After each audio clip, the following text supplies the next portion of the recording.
Summer isn't over yet, but it's already time to start getting ready for back to school, and that transition can be stressful for kids. Thinking about being back in the classroom can cause some anxiety, and the pandemic hasn't made things any easier. All of our kids will have experienced the pandemic at some really key developmental stage right now. Kids might have a harder time socially or may be worried about falling behind academically. If your child is feeling anxious about going back to school, you may notice some signs. Kind of pay attention to your child, notice how they're doing, maybe even say out loud, like, I wonder if you're feeling nervous about school. Lots of kids feel that way. Nugent says make sure your child knows their feelings are valid and try framing school in a different way.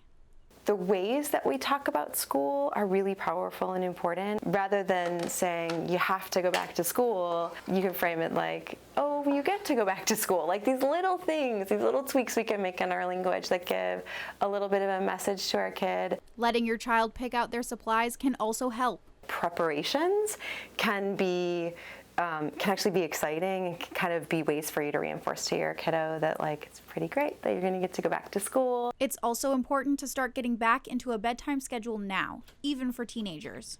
What can become really easy is that you get into this like tug of war with them of like you have this bedtime, but instead sort of approaching them and coming up as like a collaborative thing. So what do you think we should do? You're gonna start having to wake up crazy early again in the morning. How are we gonna do this? Nugent also says don't wait until the last minute or you may only add to the back to school stress. If your child continuously tries to avoid school, it may be time to talk to a health professional. We have mental health resources linked right now on WPRI.com. In studio, I'm Leah Crowley, 12 News Now.